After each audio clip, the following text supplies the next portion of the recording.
Pero yo viniendo a hablar del cerebro. ¿Qué hace una psiquiatra hablando a directivos y a empresarios? A mí me gusta, soy hija y nieta de psiquiatra, investigar el comportamiento humano. Voy observando lo que va sucediendo en el mundo emocional, en el cambio en la población, e investigo qué subyace, qué va pasando, buscando las bases humanistas, biológicas, neurocientíficas del ser humano. Cuando uno se comprende, se siente aliviado. Y el problema que nos sucede muchas veces es que como seres humanos nos van sucediendo cosas, vamos sintiendo cosas, van surgiendo síntomas en nuestro cuerpo y no entendemos nada. Tengo 20 minutos para intentar explicaros cómo funciona nuestro cerebro y cómo funciona nuestro cerebro en este mundo digital tan apasionante. Y con esas ideas que os voy a dar, transmitiros unos tips, unos pequeños consejos para que el mundo digital saque lo mejor de nuestro cerebro y no lo peor de nuestro cerebro. Quizá alguno me haya escuchado en alguna ocasión y yo siempre hablo de una hormona, que es la hormona del cortisol. El cortisol es la hormona del estrés. Se activa en los momentos de amenaza, en los momentos de reto. Si uno va por la calle y le atracan, sube el cortisol. Si a uno le llaman por teléfono y dice que su empresa se ha quebrado en bolsa, sube el cortisol. Si a uno le llaman por teléfono y le avisan que su hijo ha tenido un accidente en el colegio, sube el cortisol. Esta hormona es clave en nuestra vida porque interactúa con todo el organismo. Es una hormona cíclica. Por las noches es baja y tiene que ser bajita para que yo duerma. A lo largo de la noche sube hasta las 8 de la mañana, que tiene su pico más alto. Lo interesante de esta hormona es que no solo se activa en los momentos de amenaza, sino también cuando yo me imagino un momento de amenaza. Es decir, mi mente y mi cuerpo no distinguen una amenaza real de una amenaza imaginaria. Ante algo físico real que me sucede, es decir, que me echen de mi trabajo, o ante algo imaginario, y si me echan de mi trabajo, se activa esta hormona. Y esto es un problema, porque el 90% de las cosas que nos preocupan nunca, jamás suceden. De hecho, es el 91,6%. Pero nuestra mente y nuestro cuerpo lo viven como si fuera real. Si pensamos en la pandemia, donde todos hemos tenido miedo, y el miedo cambia nuestro cerebro, nos intoxica de cortisol, todo nuestro organismo y nuestra mente se han transformado. Es decir, yo lo llamo la intoxicación de cortisol. Esta hormona toma las riendas de mi cuerpo y empieza a cambiar mi cuerpo y mi mente. Se me cae el pelo, me tiembla el párpado, tengo gases, me cambia el aparato intestinal, se me inflaman las articulaciones, me duele la espalda. Es decir, todo mi organismo responde a esta intoxicación de cortisol. Y por otra parte, a nivel psicológico, estoy irritable, tengo fallos de memoria, de repente me encuentro triste, no duermo mal, despertares nocturnos, estoy inquieto por cosas. Y durante 5 años me he dedicado a investigar el cortisol, cómo bajar el cortisol, porque vivimos en una sociedad intoxicada de cortisol. Y la intoxicación de cortisol genera inflamación en el cerebro y en el organismo. Gastritis, gastroenteritis, amigdalitis. ¿Cuáles son las vías de escape? Y ahí es donde voy. Yo durante mucho tiempo he investigado cómo de forma sana conseguir equilibrar esos niveles de cortisol. Pero nos dimos cuenta, y muchos neurocientíficos a nivel mundial nos hemos dado cuenta, que la pantalla nos alivia. Y esto es clave. Lo que sucede en la pantalla son gratificaciones instantáneas. Yo quiero algo y lo tengo, y lo siento. El cofundador de Facebook, Sean Parker, reconoció en un evento médico en Filadelfia hace unos años: creamos Facebook para generar adictos. Nos dimos cuenta de la vulnerabilidad del ser humano, de cómo el ser humano necesita sentirse querido, el ser humano necesita sentirse reconocido, porque nada mueve más al ser humano que alguien te quiera o que crea en ti. Y dijimos, creemos Facebook. Subes una foto y la gente le gusta, y la gente te comenta, y la gente te pone likes. Pero ¿qué hemos descubierto? Que hay una hormona que subyace en el comportamiento de las pantallas. Y hoy estoy hablando de la pantalla, en esta primera parte, la pantalla como redes sociales, videojuegos, Instagram, noticias, mails, WhatsApp. Y aquí entra la dopamina. La dopamina es una hormona maravillosa en muchos aspectos porque es la hormona del placer. Es la hormona que está involucrada en las relaciones sexuales, en la comida rica, en el vino, en los videojuegos, es decir, en cosas que nos hacen pasarlo bien, que nos hacen disfrutar. Y funciona de una manera muy particular. A mí me apetece tomarme una copa con unos amigos y empiezo a generar dopamina. Y en el momento que tengo esa copa, que ya me tomo eso con mis amigos, tengo mi pico de dopamina y de repente tengo un gran bajón. ¿A quién no le ha sucedido que tiene un momento muy bueno en algo y de repente tiene ese bajón después? El alcohol, la cocaína, las drogas, los videojuegos, las redes sociales, la pornografía. La dopamina es la hormona de las adicciones. Cada vez que yo recibo un like, cada vez que yo recibo comentarios en mis redes sociales y recibo cosas gratificantes, tengo chispazos de dopamina. Es decir, la pantalla fue diseñada para ser adictiva y a día de hoy tratamos en consulta la adicción a la pantalla con la misma medicación que la adicción a la cocaína. Ojo, van por los mismos circuitos cerebrales. Esto lo cuento porque es importante que lo entendamos. Es decir, nuestro cerebro no es inmune a tener pantalla todo el rato. Es cierto que nos ha salvado en un momento de pandemia. Es cierto que ayuda a acercar a nivel empresarial, educativo, en muchísimos aspectos. Pero necesitamos conocer cómo funciona y cómo activa nuestro cerebro para ser capaces de enfrentarnos de la mejor manera posible a ello. ¿Qué ha hecho la pantalla? Que nos hemos convertido en drogodependientes emocionales, adictos a experiencias vibrantes, porque siempre llega algo en la pantalla. Yo activo la pantalla, yo actualizo la pantalla. Si uno de vosotros se levanta una mañana y no hay nada en el WhatsApp, uno reinicia el teléfono, porque que nadie te haya escrito nada en el teléfono significa que algo ha sucedido, y lo siguiente que sucede es que te metes en Internet a ver si es que se ha caído WhatsApp a nivel mundial. ¿Por qué? Porque nosotros nos hemos acostumbrado a recibir emociones y sensaciones constantes. Las empresas se dieron cuenta de esto. Facebook, Google, todas las empresas de Silicon Valley, Palo Alto, todo el mundo vio que esto era importantísimo. ¿Y qué sucede hoy en día? Que hemos transformado la economía mundial en la economía de la atención. Lo que importa a las empresas es conseguir mantener la atención del usuario el mayor tiempo posible en una pantalla. Es decir, nos han captado nuestra atención y es mucho más fácil secuestrar nuestros instintos que dominarlos. Es decir, como es algo tan impulsivo, me siento querido, me contestan, estoy metido en un grupo, me hacen caso, escribo, me meto, busco, compro, tengo hambre, pido un globo, quiero un sushi, me apetece, quiero quedar con alguien, me descargo Tinder. Es decir, gratificación instantánea, lo quiero todo y lo quiero ya. Y si nos damos cuenta, las dos únicas cosas que realmente nos hacen felices en esta vida, las dos únicas cosas que realmente llenan el corazón del ser humano, son el amor de pareja, el amor a los padres, el amor a los hijos y el trabajo bien hecho. Y ni el amor ni el trabajo son a base de gratificación instantánea. Son todo lo contrario. Pospongo recompensa, paciencia, esperar a no recibir todo el rato lo que busco y lo que quiero. Tiempo, tiempo, tiempo. Y hoy en día no sabemos esperar. Y hay otra zona del cerebro que es fundamental que os explique. Y se denomina la corteza prefrontal. La corteza prefrontal es esta zona delantera de nuestro cerebro y es la zona que se encarga de la atención, de la concentración, de la resolución de problemas y del control de impulsos. Nada, es la que se encarga de que seamos seres superiores. La que yo de repente voy caminando en un restaurante y tengo apetito y veo que mientras voy por el pasillo que un señor está comiendo y no le quito la comida del plato.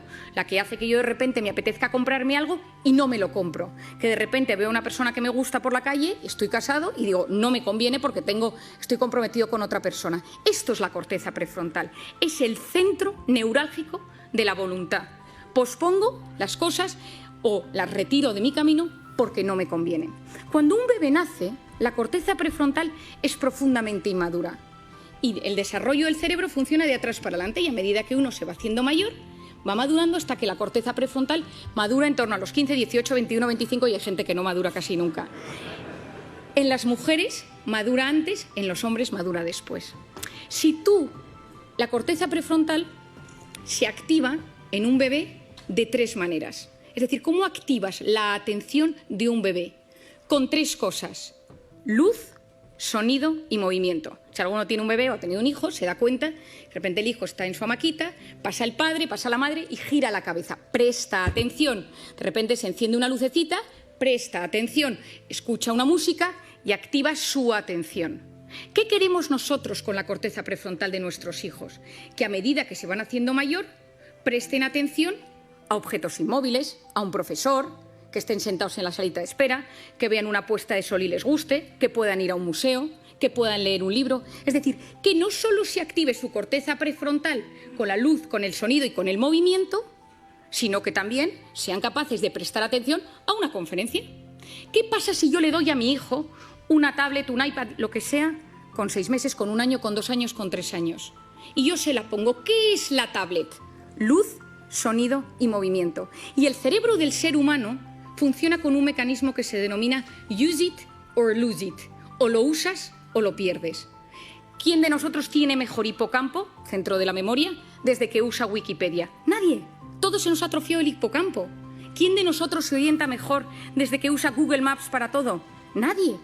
porque nuestro cerebro, cuanto más utilizas herramientas externas, más se atrofian las herramientas internas. Si yo utilizo la corteza prefrontal siempre para estimularme desde fuera, luz, sonido y movimiento, ¿qué es lo que está sucediendo? Que la corteza prefrontal de los jóvenes no está madurando de forma correcta. ¿Y esto qué consecuencias tiene? Seguro que habéis oído hablar del famoso TDAH, trastorno por déficit de atención e hiperactividad. Falta de atención, falta de control de impulsos, corteza prefrontal. 10% de los niños del primer mundo medicados por TDAH. Medicaciones que no son inocuas. Hay veces que son necesarias. ¿Es solo la culpa de la pantalla? No es solo. Pero la pantalla no está ayudando. ¿Por qué? Porque si yo quiero ayudar a que se desarrolle bien mi corteza prefrontal, necesito posponer el uso de la pantalla en los niños. Si nosotros, que somos adultos, que nos educaron sin pantalla en nuestra corteza prefrontal, ya nos damos cuenta que constantemente esto nos alivia, esto nos ayuda, no podemos vivir sin el teléfono, nos damos cuenta que nos lo hemos olvidado y hay un sudor frío por la espalda, que somos conscientes de que lo necesitamos, lo llevamos colgados y a veces incluso algunos pegados en la mano como si fuera un reloj. Imaginemos en niños que tienen su corteza prefrontal en plena fase de maduración. Y necesitamos niños con criterio, necesitamos chicos que sean capaces de saber discernir el bien del mal, de buscar la información. Estamos enamorados de la superficialidad porque no somos capaces de profundizar. El otro día le compré a mi hijo mayor un libro de los 5, que yo supongo que aquí todo el mundo lo ha leído, y me quedé horrorizada.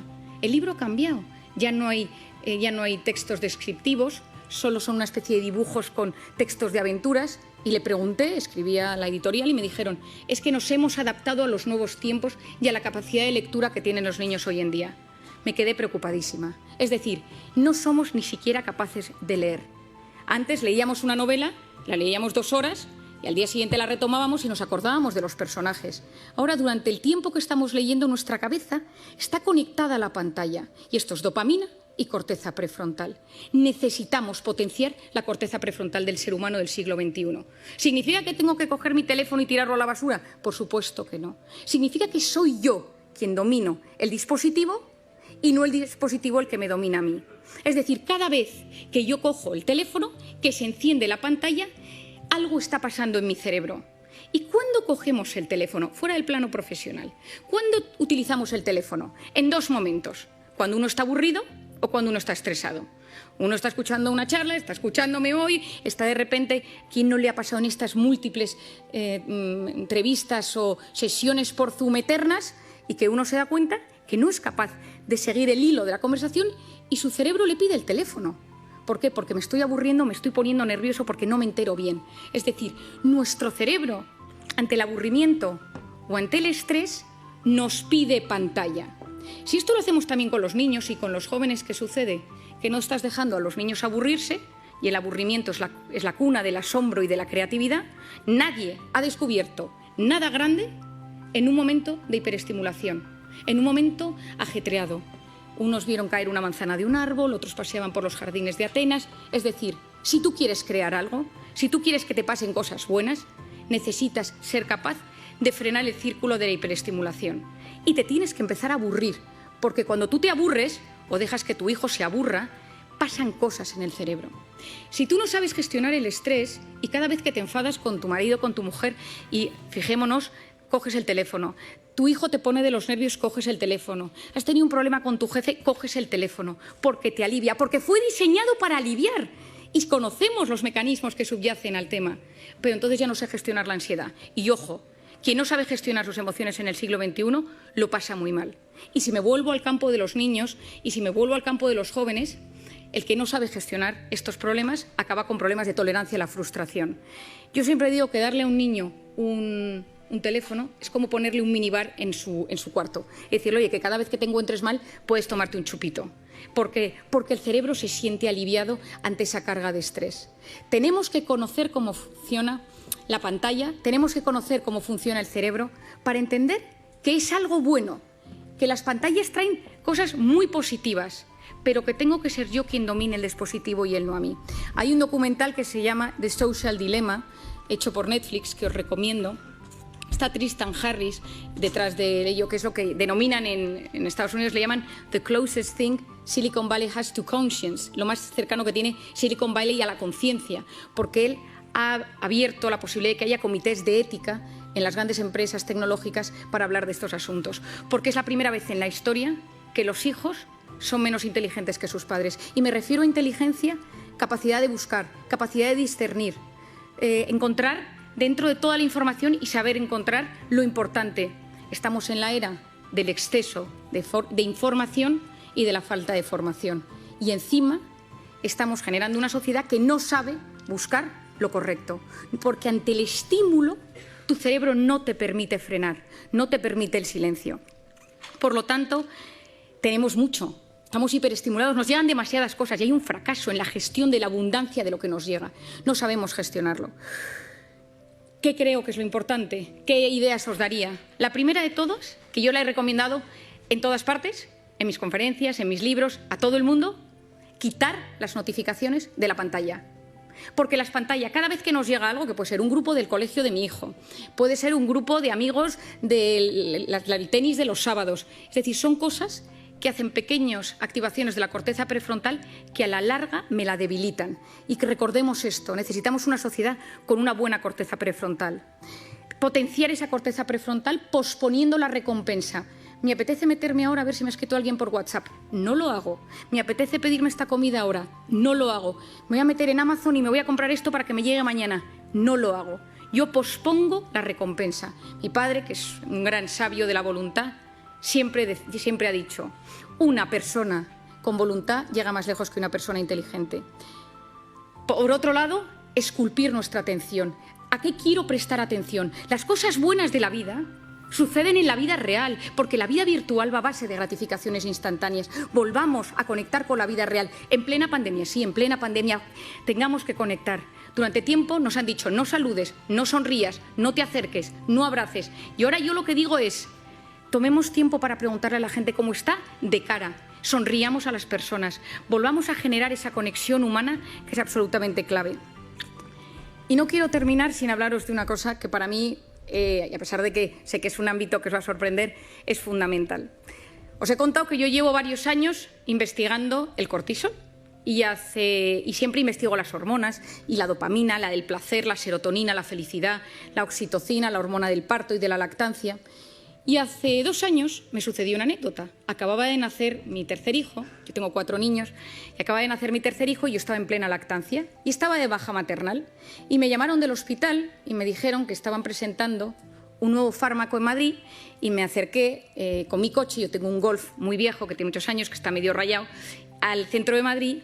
Me puse mona, me subí a mi tacón y me acerqué, esto ahora os explico por qué os doy este dato, y entonces yo iba en el coche y dejé el coche aparcado en la planta -3 de un parking infernal en el centro de Madrid. Subí al hotel, estuve en la presentación, pero ya me tocaba volver a dar de comer al pequeño y volví al parking. Y cuando iba andando por el parking, veo que un tipo con mala pinta me sigue.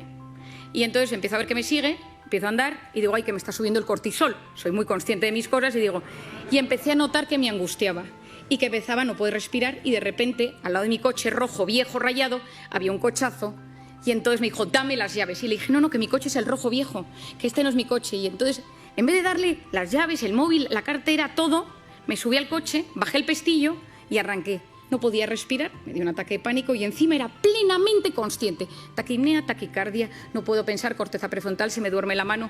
Y me conocía todos los síntomas, pero no era capaz de relajarme. Arranqué, salí corriendo del parking y cuando subía por la Castellana, llamé a mi marido casi sin poder hablar, me han atracado por la calle, y entonces, y tal, y mi marido, ¿pero te han secuestrado? No, y me dio encima que se agobia, ¿no? Y yo, no, voy a casa, y llegué a casa, subí corriendo, y la persona que estaba cuidando del bebé me dio al bebé literalmente en brazos, y entonces yo, corriendo, me lo puse al pecho para que pudiera comer, y entró mi marido en la habitación. ¿Pero qué te ha pasado? Y yo con una calma sorprendente le empecé a explicar, no, es que estaba en el parking y un tío con mala pinta. Y me dice, Mario, ¿te has tomado algo? ¿Cómo te has relajado? Y digo, tienes toda la razón. Digo, este pico de cortisol tarda 6 horas en bajar. Digo, ¿cómo soy capaz? Y de repente me quedé mirando al bebé y dije, ¿y si la oxitocina de la lactancia bajar el cortisol y esta me puse nerviosa. Me metí en internet, me puse a buscar y efectivamente, si estimulamos la oxitocina, bajamos el cortisol. Y entonces me he dedicado estos 2 años a investigar la oxitocina. Como no nos podemos poner a lactar todos los que estamos aquí, he buscado todas las maneras que existe para que podamos generar oxitocina. Y creo que nos encontramos en un momento de intoxicación de cortisol, de incertidumbre, de caos, de miedo, de reconfiguración, de readaptación, donde hay que potenciar la oxitocina. Es la hormona de la empatía, es la hormona de los abrazos.